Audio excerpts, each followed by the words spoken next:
ఎక్కడికి వెళ్తున్నాం? హైదరాబాద్ వెళ్తున్నాం. మధ్యలోనేమో మోపిదేవి టెంపుల్ కి, విజయవాడ టెంపుల్ కి వెళ్ళి అప్పుడు హైదరాబాద్ వెళ్తున్నాం. ఎందుకు అయిపోయింది?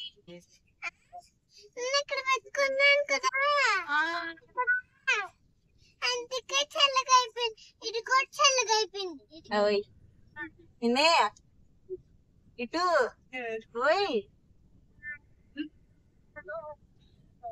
ఏం చేస్తున్నావు?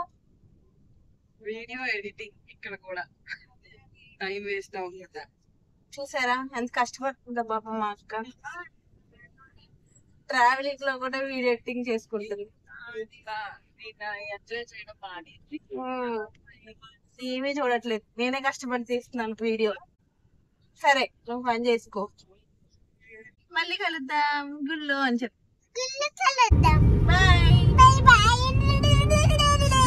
హలో, ఆల్రెడీ మా వాళ్ళు చెప్పేశారు కదా హైదరాబాద్ వెళ్తున్నామని. భీమవరం నుండి వెళ్ళేటప్పుడు శ్రీశైలం వెళ్ళి అలా హైదరాబాద్ వెళ్దామని యాక్చువల్ ప్లాన్ అనమాట. శ్రీశైలం వెళ్ళాలి అని చాలాసార్లు అనుకుంటున్నాం కానీ కుదరక అలా పోస్ట్ పోన్ అవుతూ వస్తుంది. ఏదేమైనా శివుడు ఆజ్ఞ లేనిదే చీమైనా కుట్టదు అంటారు కదా. ఈసారి కూడా లాస్ట్ మినిట్ లో మా ప్రోగ్రామ్ అంతా చేంజ్ అయిపోయి అసలు ఎప్పుడూ కూడా మా డిస్కషన్స్ లో గానీ మా టూర్ ప్లానింగ్స్ లో గానీ లేని మోపిదేవి సుబ్రహ్మణ్యేశ్వర స్వామి టెంపుల్ కి వెళ్ళాం. అక్కడికి వెళ్ళాక తెలిసింది శివుడు సుబ్రహ్మణ్యేశ్వర స్వామి ఒక్కచోటే కొలువైన అత్యంత పవర్ఫుల్ టెంపుల్ అని. ఈ టెంపుల్ కి 500 ఏళ్లు పైబడి చరిత్ర ఉందంట. అది కాకుండా చాలా మంది జనం ఉన్నారు మేము వెళ్ళిన రోజు. మేము వెళ్ళింది సండే అన్నమాట. సుబ్రహ్మణ్యేశ్వర స్వామి టెంపుల్లో మంగళవారం కదా జనం ఎక్కువ ఉంటారు. ఈ రోజు ఎందుకు ఇంత రష్ ఉంది అని అక్కడ వాళ్ళని అడిగితే చెప్పారు, మేము వెళ్ళిన రోజు మాస శివరాత్రి అని, శివుడు ఆదేశం అలా ఉందన్నమాట. ఆ రోజు ఆ టైంలో అక్కడ మాకు శివుడు అలా దర్శనం ఇచ్చారు. చాలా హ్యాపీగా అనిపించింది. చూస్తున్నారు కదా పార్కింగ్ లో ఎన్ని బళ్ళున్నాయో, ఫుల్ క్రౌడ్ ఉంది. లైన్ లో నించినప్పుడు ఒక ఆంటీ పరిచయం అయ్యారు. రెగ్యులర్ గా వస్తూ ఉంటారంటే ఈ టెంపుల్ కి. ఆ ఆంటీ టెంపుల్ గురించి చెప్పిన ఇంట్రెస్టింగ్ విషయాలు ఈ వీడియోలో మీతో షేర్ చేసుకుంటాను. వీడియోని స్కిప్ చేయకుండా లాస్ట్ వరకు చూసి లైక్, షేర్ అండ్ కమెంట్, అలాగే ఛానల్ ని కూడా సబ్స్క్రైబ్ చేసుకోండి. టెంపుల్ బయట నుండి చూడడానికి మనకి చాలా చిన్న టెంపుల్ లా అనిపిస్తుంది కానీ లోపల మాత్రం చాలా పెద్ద టెంపుల్ అన్నమాట. మోపిదేవి అన్న పేరు వినగానే చాలా మంది అమ్మవారి టెంపుల్ అనుకుంటారు కానీ మోపిదేవి అన్నది ఊరి పేరు. ఈ ఊరిని యాక్చువల్గా ఇది వరకు అయితే మోహినీపురం అని పిలిచేవారంట. తర్వాత మోపిదేవిగా చేంజ్ అయింది. ఇంతకీ ఈ ఊరు ఎక్కడుంది అంటే కృష్ణా జిల్లా అవనిగడ్డ మండలంలో ఉంది. విజయవాడ దుర్గమ్మ టెంపుల్కి వచ్చిన వాళ్ళు చాలా మంది టెంపుల్కి వస్తుంటారు. విజయవాడ నుండి ఇది 70 కిలోమీటర్స్, మచిలీపట్నం నుండి 30 కిలోమీటర్స్ దూరం ఉంటుంది. విజయవాడ నుండి టెంపుల్కి రావాలి అనుకుంటే అవనిగడ్డ వయా కరకట్ట ఎక్స్ప్రెస్ బస్సు ఎక్కితే మోపిదేవి దగ్గర ఆపుతారు. తెలియని వాళ్ళ కోసం చెప్తున్నాను. లోపల పుట్ట దగ్గర పాలు పోయడానికి పాలు బాటిల్ తీసుకున్నాం అనమాట. ఒక బాటిల్ 50 రూపీస్ చెప్పారు. చాలా రష్ ఉంది కదా, ఇంకా విజయవాడ కూడా వెళ్ళాలి, లేట్ అవుతుందని చెప్పి దర్శనం టికెట్ తీసుకున్నాము. కానీ అయినా మాకు 1.5 అవర్ పట్టింది దర్శనానికి. స్వయంభుగా వెలిసిన ఈ సుబ్రహ్మణ్యేశ్వర స్వామి టెంపుల్ చాలా ఫేమస్. ఇక్కడ ముడుపు కట్టి కోరుకున్న ఎలాంటి కోరికైనా ఖచ్చితంగా నెరవేరుతుందంట. మరీ ముఖ్యంగా పిల్లలు లేని వాళ్ళు, పెళ్లిళ్ళు లేట్ అవుతున్న వాళ్ళు ఈ టెంపుల్ గర్భగుడిలో ఒక్క నైట్ నిద్ర చేస్తే ఖచ్చితంగా ఆ కోరిక తీరుతుందంట. ఎలాంటి నాగదోషాలున్నా, రాహుకేతు దోషాలున్నా అభిషేకాలు అన్నీ కూడా ఇక్కడ చేస్తారు. చాలా మంది జనం ఉన్నారు. మాస శివరాత్రి అంట, అందుకే ఈ జనం మామూలుగా లేదు. అభిషేకాలు చేయించుకునే వాళ్ళు చాలా మంది ముందు రోజు నైట్ ఇక్కడ నిద్ర చేసి నెక్స్ట్ డే మార్నింగ్ అభిషేకం చేయించుకుంటారు.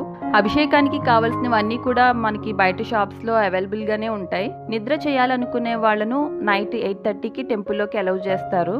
తెల్లవారుజామున 3కే వాళ్ళే లేపేస్తారంట. లోపలే ఫ్రెష్ అవ్వడానికి ఫెసిలిటీస్ అన్నీ ఉంటాయి. లేదనుకుంటే బయట హోటల్స్ లో రూమ్ తీసుకోవచ్చు. ఇలా లైన్ లో నుండి వెళ్ళేటప్పుడు ఫస్ట్ మనం పుట్టని దర్శనం చేసుకుంటాము. అక్కడ పుట్టలో పాలు పోసిన తర్వాత అప్పుడు శివాలయంలోకి వెళ్తామన్నమాట. ఆ లోపల సుబ్రహ్మణ్యేశ్వర స్వామి మనకి ఇలా దర్శనమిస్తారు. 6-7 పాముల చుట్టలపై శివుడు సుబ్రహ్మణ్యేశ్వర స్వామిగా కొలువై ఉంటారు. మనకి శివలింగం కింద చిల్లు కనిపిస్తుంది కదా, ఇప్పటికీ కూడా చిల్లు నుండి సంవత్సరంలో ఒకసారి నాగుపాము బయటకు వచ్చి భక్తులకు దర్శనమిస్తారంట. అసలు ఇలాంటివి వింటున్నప్పుడు ఒకలాంటి తెలియని వైబ్ వస్తుంది. ఆ ఫీలింగ్ అసలు మాటల్లో చెప్పలేం. దర్శనమై బయటకు వచ్చిన తర్వాత నాగవల్లి వృక్షం కనిపిస్తుంది కదా, ముడుపులు, ఉయ్యాళ్ళు కడుతూ ఉంటారు ఈ చెట్టుకే. ఈ ఉయ్యాల్లో అవి కూడా మనకి అక్కడున్న షాప్స్లో దొరుకుతాయి. ఆ పక్కనే నిత్యాన్నదానం జరుగుతుంది. ఇక్కడ అన్నప్రసాదం చాలా బాగుంటుందంట. అక్కడ చాలా మంది జనం ఉన్నారు. ఆఫ్టర్నూన్ విజయవాడ టెంపుల్ క్లోజ్ చేసేస్తారు, ఇంకా లేట్ అయిపోతుందని భోజనం చేయలేకపోయాము. ఇప్పుడే ఇంత జనం ఉన్నారు కదా, అదే దీపావళి తర్వాత వచ్చే నాగుల చవితి రోజైతే అసలు ఇసుకేసిన రాళ్ళంత జనం ఉంటారంట. ఇది దీపారాధన మండపం. ఇక్కడ దీపాలు వెలిగిస్తున్నారు చాలా మంది. మా మమ్మీ కూడా దీపారాధన చేసింది ఇక్కడ.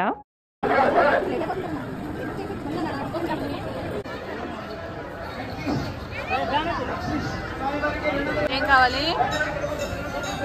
చెప్పు. ఏం పని చేయట్లేదు, ఇంకేమన్నా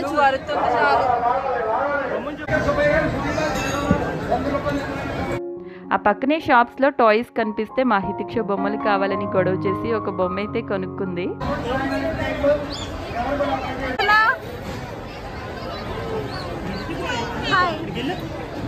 మామూలుగా మనం ఏ టెంపుల్కి వెళ్ళినా లోపల ఒక 3-4 ఉపాలయాలు అయితే ఉంటాయి కదా, అంటే ఆంజనేయ స్వామి టెంపుల్ అనో వినాయకుడి టెంపుల్ అనో ఉంటూ ఉంటాయి కదా. కానీ ఇక్కడ మాత్రం మనకి శివాలయం తప్ప ఇంకా ఏ దేవుడు కనిపించరు. ఇలా మనం చెప్పుకుంటూ పోతే ఎన్నో విశేషాలున్నాయి ఈ స్వామివారికి. మీలో ఎంతమందికి టెంపుల్ గురించి, ఈ స్వామి మహిమ గురించి తెలుసు? కామెంట్ సెక్షన్లో కామెంట్ చేయండి.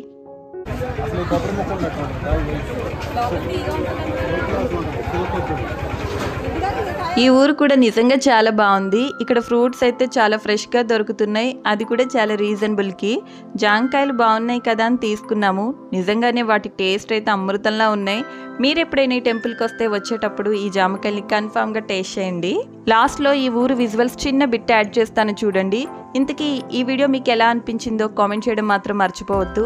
మరిన్ని మంచి వీడియోస్ కోసం ఛానల్ని సబ్స్క్రైబ్ చేసుకోండి. మరో మంచి ప్లేస్లో మళ్ళీ కలుద్దాం. Until then bye.